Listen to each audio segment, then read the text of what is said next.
Hello students, आज हम लोग चर्चा करेंगे जीवन बीमा संगठन के संबंध में। जीवन बीमा व्यवसाय का सुचारू रूप से संचालन जीवन बीमा निगम अधिनियम 1956 तथा बीमा अधिनियम 1938 के प्रावधान के अनुसार किया जा रहा है। जीवन बीमा निगम को एक सार्वजनिक कंपनी के रूप में मान्यता दी गई है। इसकी अपनी एक सार्वभौम मुद्रा है। इसकी प्रारंभिक पूंजी 5 करोड़ मानी गई है। इसके सदस्यों की संख्या 15 निश्चित की गई है, जिसकी नियुक्ति प्रत्येक 2 वर्ष के बाद केंद्र सरकार द्वारा की जाती है।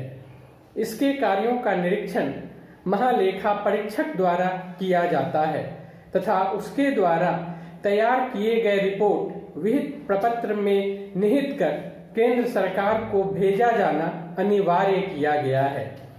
जीवन बीमा निगम के द्वारा किए जाने वाले व्यवसाय के अंतर्गत प्राप्त किए जाने वाले प्रतिफल के संचय के लिए एक कोष की स्थापना की जाती है, जिसे निधि कोष कहते हैं। इसी निधि कोष में निहित की गई राशि से बीमा से संबंधित होने वाले सभी प्रकार के व्यय, जारी की जाने वाली पॉलिसियों पर पॉलिसी अवधि में मृत्यु से संबंधित भुगतान, बीमा कार्य में लगे हुए व्यक्तियों को दिया जाने वाला वेतन, अभिकर्ताओं को दिए जाने वाले कमीशन, बीमा कार्य के संदर्भ में उपयोग किए जाने वाले वाहन में प्रयोग होने वाला ईंधन से संबंधित व्यय एवं अन्य विभिन्न प्रकार के दस्तावेजों की छपाई से संबंधित व्यय,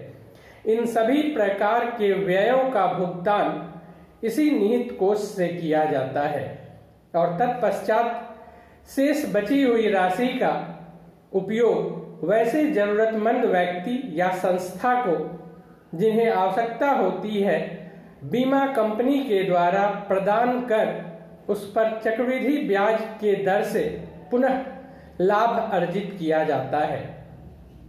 जीवन बीमा निगम के अंतर्गत किए जाने वाले व्यवसाय पर प्राप्त किया जाने वाला प्रतिफल तथा उस प्रतिफल से पुनः उपयोग कर प्राप्त किए गए लाभ की राशि की सुरक्षा की गारंटी भारत सरकार द्वारा दी जाती है। सभी प्रकार के व्ययों के भुगतान के पश्चात शेष बची हुई राशि को केंद्र सरकार को सुपुर्द करना जीवन बीमा निगम का कर्तव्य माना जाता है। जीवन बीमा निगम के अधीन कुछ समितियां कार्यरत मानी गई हैं, जिनमें पहला कार्यकारिणी समिति होती है, जिसमें 5 सदस्य होते हैं, एक अध्यक्ष तथा 4 निगम के सदस्य माने जाते हैं। इनके द्वारा जीवन बीमा निगम के किए जाने वाले व्यवसाय पर नियंत्रण तथा निरीक्षण करने का कार्य किया जाता है। दूसरा, निवेश समिति। इसके कुल सदस्यों की संख्या 7 होती है, जिनमें 3 निगम के सदस्य तथा 4 वैसे सदस्य जिन्हें कार्य से संबंधित विशेष ज्ञान तथा अनुभव होता है, उनकी नियुक्तियां की जाती हैं। निवेश समिति द्वारा जीवन बीमा निगम के द्वारा किए जाने वाले कार्यों में निधि के निवेश से संबंधित सलाह देने का कार्य किया जाता है।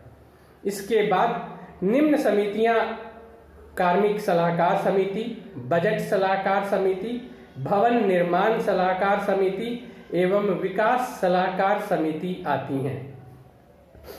जीवन बीमा निगम के अधीन कार्यों के सुचारू रूप से संचालन के लिए सहयोग के लिए 4 प्रकार के कार्यालय स्थापित किए गए हैं। पहला, केंद्रीय कार्यालय। यह बंबई में स्थित है। इसके अध्यक्ष कार्यकारिणी अधिकारी होते हैं एवं 2 प्रबंध निदेशक पूर्णकालिक अधिकारी माने जाते हैं। इसके द्वारा जीवन बीमा निगम के किए जाने वाले व्यवसाय पर नीति निर्देशन करना, निर्णय लेना एवं मंडल के कार्यालय के द्वारा किए जाने वाले कार्यों के संबंध में उचित दिशा निर्देश जारी करना मुख्य कार्य माना गया है। दूसरा, क्षेत्रीय कार्यालय।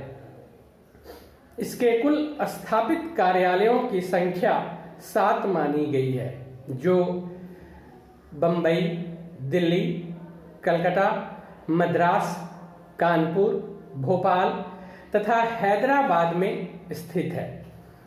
इसके प्रधान क्षेत्रीय प्रबंधक होते हैं एवं अन्य विभाग के प्रभारी प्रबंध निदेशक तथा सचिव इसके सहायक माने जाते हैं।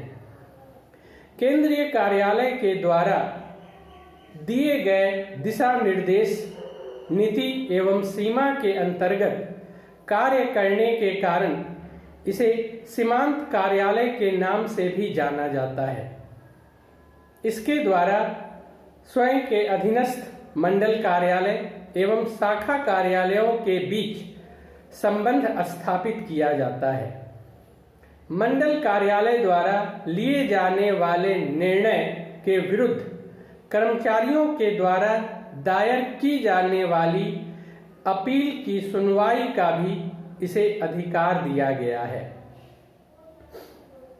तीसरा, मंडल कार्यालय जीवन बीमा निगम के द्वारा किए जाने वाले व्यवसाय में वृद्धि होने के कारण इससे संबंधित क्षेत्र को व्यावसायिक इकाई के रूप में बांटा गया है, जिसे मंडल कार्यालय कहा जाता है।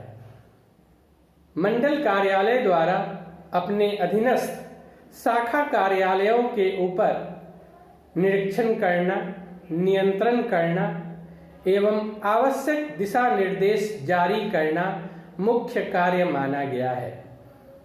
इसके प्रधान मंडल अधीक्षक होते हैं एवं अन्य विभाग के प्रबंध निदेशक इसके सहयोगी माने जाते हैं। मंडल कार्यालय द्वारा विभिन्न प्रकार की परिस्थितियों से संबंधित व्यवसाय हेतु शाखा कार्यालयों के लिए दिशा निर्देश जारी करना एवं केंद्रीय कार्यालय द्वारा दिए गए नीति निर्देशक सिद्धांतों को ध्यान में रखते हुए व्यवसाय की प्रगति के लिए रूपरेखा तैयार की जाती है। लास्ट, शाखा कार्यालय।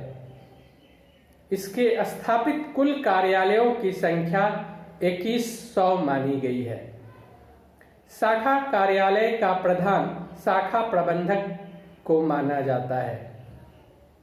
शाखा कार्यालय का मुख्य कार्य धारक वह व्यक्ति जिसने पॉलिसी ली है से संबंधित 90% तक कार्य शाखा कार्यालय द्वारा संपादित किए जाते हैं।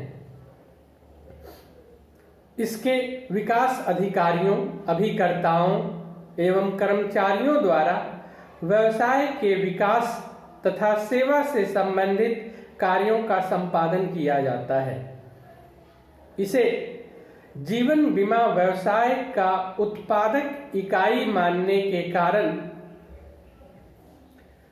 सेवा एवं प्रगति का केंद्र बिंदु भी माना जाता है।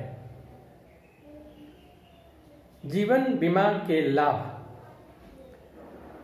आयकर में छूट दिया जाना, विवाहित स्त्री संपदा अधिनियम के अधीन क्रय की गई पॉलिसी की समयावधि समाप्त होने से पूर्व यदि धारक की मृत्यु हो जाती है तो वैसी स्थिति में धारक के वैध उत्तराधिकारियों के हितों की लेनदारों से सुरक्षा करना। तीसरा, साझेदारी के फर्म में एक साझेदार के हितों की सुरक्षा अन्य साझेदारों से करना। समर्पण मूल्य की राशि की सीमा तक ऋण उपलब्ध कराना। नेक्स्ट, संतान के शिक्षा एवं विवाह से संबंधित होने वाले व्यय के लिए अपेक्षित सहयोग प्रदान करना। और लास्ट वृद्धा अवस्था पेंशन योजना के द्वारा वृद्ध लोगों को लाभ प्रदान करना। इसे ही जीवन बीमा का लाभ कहा जाता है। विभिन्न प्रकार के कार्यालयों के अधीन जीवन बीमा निगम द्वारा किए जाने वाले कार्यों की सुरक्षा की गारंटी भारत सरकार द्वारा दी जाती है। इसकी प्रारंभिक पूंजी 5 करोड़ मानी गई है। वर्तमान में कार्यरत भारत देश के अंदर कुल 250 ऐसी कंपनियां हैं जो जीवन बीमा व्यवसाय का कार्य करती हैं। इन पर पूर्ण रूपेण नियंत्रण करना, निरीक्षण करना एवं व्यवसाय से संबंधित उचित सलाह देने का कार्य निगम द्वारा किया जाता है तथा किसी भी प्रकार की समस्या के उत्पन्न होने पर उसके संबंध में आवश्यक निर्णय लेने का कार्य भी इसी निगम का माना जाता है। निगम द्वारा किए जाने वाले कुल व्यवसाय का शेष बची हुई राशि का केंद्र सरकार को दिया जाना अनिवार्य किया गया है। वैसी परिस्थिति में जब निगम के द्वारा किए गए व्यवसाय के लिए प्राप्त किए गए प्रतिफल की राशि का उपयोग निगम के द्वारा किए जाने वाले व्यवसाय के संबंध में होने वाले व्यय एवं जरूरतमंद संस्थाओं को उस राशि का उपयोग प्रदान कर पुनः उसे चक्रवृद्धि ब्याज के दर से वापस प्राप्त कर निधि कोष में संकलित किया जाता है और तब उस राशि का उपयोग भविष्य में जारी की गई पॉलिसियों के संबंध में ऋण के रूप में, मृत्यु दावा के रूप में या पॉलिसी की समय अवधि पूर्ण होने पर बोनस सहित या कंपनी के नियम एवं शर्तों के अनुसार धारक को